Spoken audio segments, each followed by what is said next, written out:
नमस्कार, news point लेकर हाजिर हूं मैं राजीव।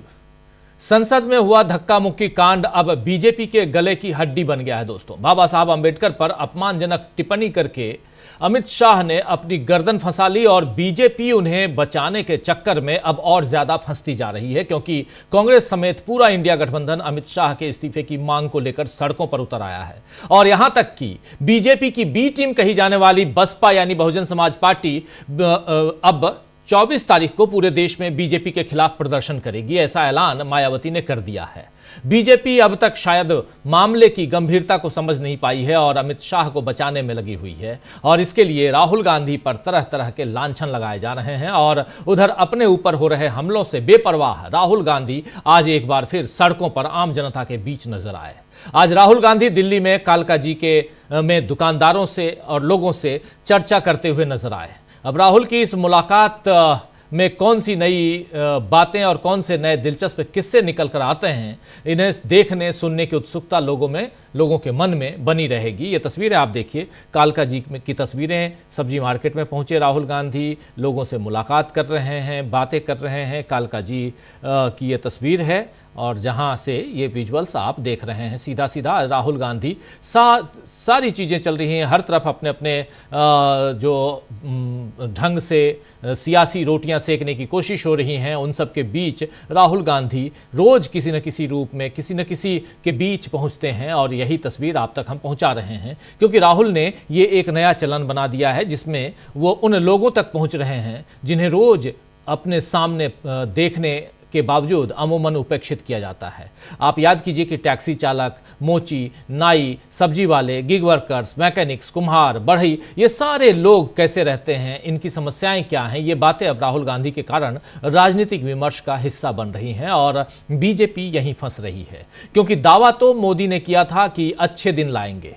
खैर, बीजेपी अब भी कोशिश कर रही है कि वो किसी तरह राहुल गांधी को गुंडा साबित कर पाए।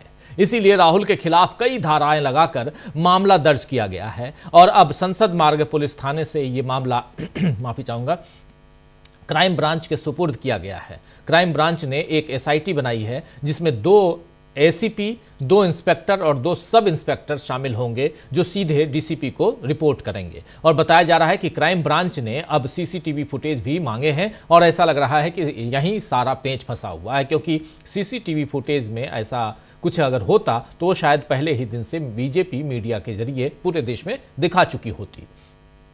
3 दिन से इस फुटेज की मांग हो रही है और अब देखना होगा कि क्राइम ब्रांच को फुटेज मिलता है या नहीं मिलता है और उसकी जांच में क्या निकलता है।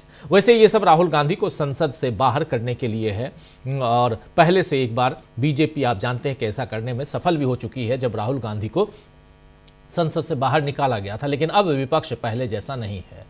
अब कांग्रेस बीजेपी को मुंहतोड़ जवाब देने में लगी हुई है। आज एक प्रेस कॉन्फ्रेंस में पवन खेड़ा ने कांग्रेस का आगामी कार्यक्रम बताया है और कहा है कि नरेंद्र मोदी और अमित शाह को 2024 के चुनाव में जनता से जो धक्का लगा है उससे ये लोग काफी अभी तक संभल नहीं पा रहे हैं। 400 पार और संविधान को बदलने के सपने को संविधान की रक्षा करने वाले लोगों ने जिस तरह तोड़ा है उससे इनमें कुंठा पैदा हो गई है और अमित शाह के मुंह से जो शब्द निकले हैं वो गलती से नहीं निकले हैं, बल्कि जानबूझकर उन्होंने कहा है, और अगर गलती से निकले होते तो माफी मांग लेते। लेकिन आज तक बीजेपी के लोग अमित शाह के उस बयान पर कुतर्क कर रहे हैं। यही बात इनकी असली नीयत दिखाती है।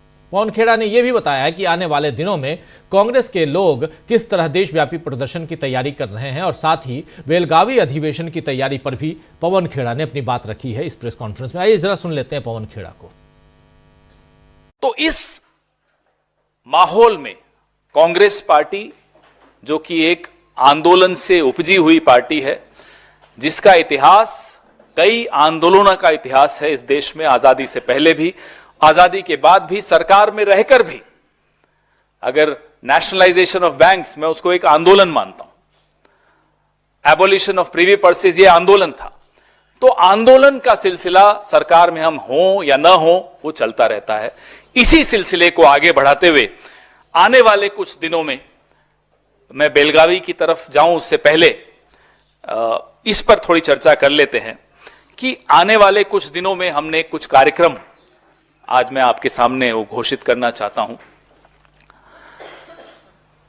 22 और 23 दिसंबर को पूरे देश में हमारे लोकसभा और राज्यसभा के तमाम सांसद, हमारी कांग्रेस कार्य समिति के सदस्य 150 शहरों में प्रेस वार्ता करेंगे। गृह मंत्री अमित शाह के इस्तीफे की मांग करेंगे। बाबा साहब अंबेडकर और संविधान के ऊपर जानबूझकर किए जा रहे हमले के विरोध में अपनी आवाज बुलंद करेंगे। मैं अभी इस प्रेस वार्ता के तुरंत बाद हमारे संगठन महासचिव का सर्कुलर आप सबके बीच में मैं भेजूंगा आप सबको, जिसमें इस कार्यक्रम का पूरा उन्होंने विस्तृत ब्यौरा दिया है। तो 22 और 23 दिसंबर को सारे एमपीज, लोकसभा और राज्यसभा के हमारे तमाम सीडब्ल्यूसी मेंबर्स पूरे देश में 150 प्रेस वार्ताएं करेंगे। उसके बाद 24 तारीख को हर जिले में हमारी पार्टी के नेता और कार्यकर्ता बाबा साहब अंबेडकर सम्मान मार्च, सम्मान यात्रा निकालेंगे जिला मुख्यालयों पर, और बाबा साहब भीमराव अंबेडकर जी की मूर्ति का पर माल्यार्पण भी करेंगे और जिला कलेक्टर को ज्ञापन देंगे। राष्ट्रपति महोदया को संबोधित किया हुआ जो ज्ञापन होगा। तो सुन रहे थे आप, यहां पवन खेड़ा अपनी बात रख रहे हैं कि आने वाले दिनों में बीजेपी के लिए काफी मुश्किल भरे साबित हो सकते हैं आने वाले दिन, और इससे निपटने के लिए शायद उसका दमन चक्र और तेज हो जाए। वैसे आज राजस्थान में बीजेपी सरकार की पुलिस ने कांग्रेस के कार्यकर्ताओं पर पानी की बौछारें करके आंदोलन कुचलने की कोशिश की है। आइए जरा वो विजुअल भी देख लेते हैं। और ये विजुअल राजस्थान से है, जहां कांग्रेस के कार्यकर्ताओं पर वहां वाटर कैनन का इस्तेमाल किया गया, उन्हें गिरफ्तार किया गया। और आपको बता दूं कि आज जयपुर में युवा कांग्रेस के कार्यकर्ताओं ने प्रदर्शन किया है और ये क्रम लगातार बना रहा, चारों तरफ बना रहा। इधर मध्य प्रदेश में यही था, गोवा, केरल, इन सब जगहों पर भी कांग्रेस के कार्यकर्ताओं ने प्रदर्शन किए हैं। यूथ विंग ने प्रदर्शन किया है, यूपी में समाजवादी पार्टी ने भी प्रदर्शन किया है। यानी देश में अब जगह जगह बीजेपी के खिलाफ आवाज उठ रही है, और कहां कहां बीजेपी अपना दमन चक्र चलाएगी ये देखना दिलचस्प होगा। तो बहुत कुछ यहां पे है बीजेपी के दमन चक्र का। लेकिन दूसरी तरफ जो है सबसे बड़ी बात वो राहुल गांधी को लेकर, राहुल गांधी के खिलाफ क्या साजिश रची जा रही है? क्या राहुल गांधी को फिर से संसद से बाहर निकालने की साजिश है? इन सब से पर्दा कैसे उठेगा, ये एक बड़ा सवाल है। लेकिन इस बीच जो एसआईटी का गठन दिल्ली पुलिस ने किया है, उस एसआईटी के गठन से आगे क्या कुछ निकल के आ रहा है, ये सब समझेंगे इस अपने न्यूज पॉइंट के इस कार्यक्रम में। आइए जरा स्क्रीन पर ले आइए हमारे तमाम साथियों को और फिर चर्चा को आगे बढ़ाते हैं। बहुत महत्वपूर्ण है दोस्तों।